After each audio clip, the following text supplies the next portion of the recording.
It was gone. It was too late. A man says he desperately tried to rescue a 2-year-old boy investigators say died in a fire at a Laurel County home. An elderly woman killed in her home during what police call a home invasion. Now her family tells us they'll be fighting for justice. An alert tonight from Kentucky Fish and Wildlife officers why they say bear sightings have become more common in recent weeks. Tracking, alerting, protecting. This is WKYT News at 6. Good evening to you. It has left a community and even first responders heartbroken. Tonight, investigators say a 2-year-old boy has died in a fire at his Laurel County home. The fire started about 10 o'clock this morning in the home on US 25 in the East Bernstadt community. Sam Smith talked to a neighbor who says he tried to rescue the little boy. It's our top story at 6. This is a sad scene for everyone involved, for the folks that lived here and the first responders. They found one deceased infant child in a back bedroom. 2-year-old Josiah Vickers did not make it out of his home alive. I saw a lot of tears up here from firefighters and other emergency people. When a child is involved, it breaks your heart. I talked with a neighbor that saw the flames and rushed over to try to get the child out of the house. And I was going through the back door. Jay Johnson says he kicked down that door to try to rescue the boy. What'd you see when you got the door open? Fire. Those flames and smoke were too much for him, but he wasn't the only one to jump into action. Another man ripped down the siding to try to get to the back bedroom, but he couldn't reach the boy either. Neighbors say the folks that lived here moved in a couple of weeks ago. The occupants were sent to the hospital for treatment. Johnson wishes he could have done more to help. If I could have got down on the ground, I believe I could have got him out of it. It was gone. It was too late. In Laurel County, Sam Smith, WKYT. The official cause of death and the cause of that fire still under investigation. Officials say an autopsy, though, will be performed on the boy tomorrow. Tonight, police tell us 2 people are now in custody in connection to the murder of an elderly Rockcastle County woman. Investigators say 86-year-old Mary Hinton was killed during a home invasion in Livingston. They say she lived alone. Phil Pendleton talked to family members of the victim. He's tracking the investigation tonight. She never married or had children, yet her family says Mary Hinton was always there for others. Mary was like a grandparent. Yeah. Rather than a great aunt. She was very close to all of us kids. She had a rare skin condition and was legally blind and hard of hearing, yet she lived alone in this house for 30 years. Tuesday night, her family suspects someone came to her door and once inside did the unthinkable. This has tore up a lot of people, because there's a lot of people that are really upset about this. A lot of people in the community. She taught Sunday school and Bible school, and her nephew and great niece say she would literally love her enemy. She would be the very first one to say, I forgive you, and talk to them about Christ. The murder investigation had police busy Wednesday. We want him brought to justice. But police say that the murder investigation brought them here to the northern part of the county on Copper Creek Road, where they took 2 persons of interest into custody. Witnesses say they saw police chase 2 people into the woods and they were caught shortly afterwards. The victim's family says the crime sends a message of how dangerous it can be for some people to live alone. Lock your doors if you're elderly. And if you have elderly family or elderly friends, check on them. Police have not said exactly how Hinton died, only that an autopsy is being done. In Rockcastle County, Phil Pendleton, WKYT.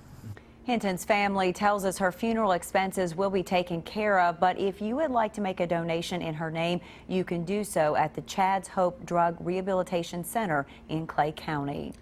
The search for a man wanted in connection to a deadly hit and run has ended tonight. The Scott County Sheriff's Office says 44-year-old Benny Vanderpool turned himself in this afternoon. Investigators say he hit a 20-year-old man walking along US 25 early Monday morning. That person died a day later. Victor Puente has an update on the case. The Scott County Sheriff says they've been looking for Benny Vanderpool since Monday morning. Earlier today, he turned himself in and is now facing charges connected to the death of 20-year-old David Bell. Sheriff Tony Hampton says Vanderpool admits to hitting Bell on US 25, ditching his truck and walking home. At the time, he was scared and had realized he'd hit someone and panicked and left the scene. Bell was taken to UK hospital for surgery and died Tuesday. Deputies made contact with Vanderpool's family, who helped get him to turn himself in Wednesday afternoon. Vanderpool's wife says he's heartbroken about Bell's death and has been thinking of the young man's family. The sheriff says Vanderpool's license had been suspended and he shouldn't have even been on the road, but they're glad they finally have him in custody. Very tragic, and you know, we wish that he had stopped that night. That would have helped us and answered some questions that we are finally getting now. Vanderpool is charged with felony leaving the scene of an accident, driving on a suspended license, and failure to maintain insurance. As this case goes to the grand jury, he could face more charges. We're glad that we have our person of interest in custody and can get justice for the family. Court workers tell us Vanderpool was already supposed to be in court Monday for his arraignment on a receiving stolen property charge. They say he didn't appear and the judge issued a warrant for his arrest. In Scott County, Victor Puente, WKYT. Police also tell us an autopsy has been scheduled for David Bell tomorrow. We have some new information tonight about a shots fired incident at a Lexington shopping center. Lexington police say they've arrested Holly Isaacs and charged her with wanton endangerment. And they have a warrant for Keith Jefferson Jr., charging him with possession of a firearm by a convicted felon. Police say the shots were fired during an argument at Russell K. Plaza on May 25th. They say that Jefferson pulled out a gun and handed it to Isaacs, who then fired shots at a woman. No one was injured. Tonight, the search continues for an inmate police say escaped while in Estill County. Jason Gay ran off early yesterday morning near the Estill County jail. Police say he was being taken to that jail from the Laurel County jail when he slipped out of his handcuffs and ran from a police cruiser. Police say he later stole a truck from a nearby water plant. They say they found that truck nearby, but no sign of Gay or a machete that was inside it. Tonight, we have new information about a man shot by police in Scott County. Court workers in Franklin County say William McKee has been indicted on charges of robbery and being a persistent felony offender. This is connected to a robbery at a Franklin County store last month. Police say McKee wore a sock over his hand during that crime. Late Sunday night, police say they shot McKee after he pointed a gun at them. At last check, he was still in critical condition at UK Hospital. Police say McKee was wanted for crimes in Franklin and Scott counties.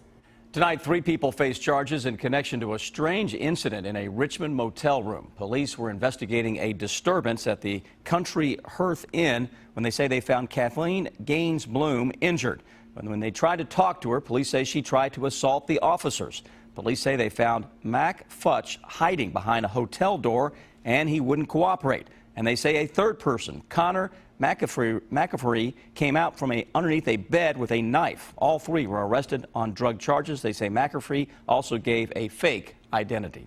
Many health insurance companies selling plans on the state's health exchange have requested large rate increases for next year. The largest comes from Kentucky Health Cooperative, which wants a more than 25% increase. Anthem wants a more than 14% increase. CareSource nearly 12% and Humana more than 5%. The rate requests are averages based on the products the companies sell. Those pesky clouds are still hanging around tonight, and we've been tracking rain and storms across parts of the state. Meteorologist Jim Caldwell has an early look at the forecast. Jim? And still tracking a little bit of action across southeastern Kentucky with a decent little thunderstorm that has developed. It's not a severe thunderstorm, but certainly producing loads of lightning, some heavier rain and gusty winds down across parts of Harlan County right now. So lighting up the skies a little bit. But here in central Kentucky, we want the sun to light up the skies.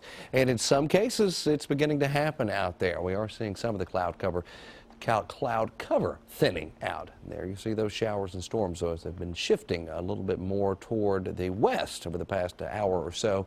Right now over the city of Harlan, most of this rain starting to die out some, and it will continue as we progress into the overnight hours. Area of low pressure sitting off the coast or just somewhere thereabouts, continuing to spin that moisture in our general direction along with the cloud cover.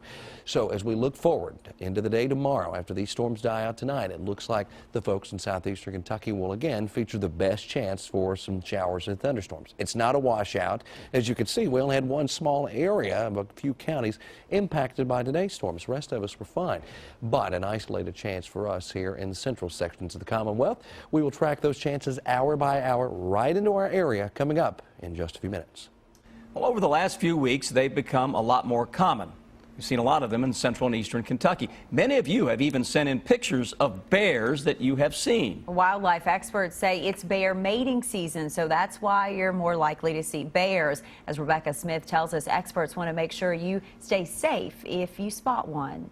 2 photos sent into our newsroom pretty much sum it up. Bears are going the distance to find a mate or food. One bear was seen in Madison County, the other spotted near Moorhead. You don't want to go after it and you don't want to run from it. So if you kind of just stand your ground. The Kentucky Department of Fish and Wildlife says June is the start of mating season. It's important for all of us to know how to interact when nature comes calling. Keep moving, minimize or eliminate any access to food, whether it's garbage or pet food.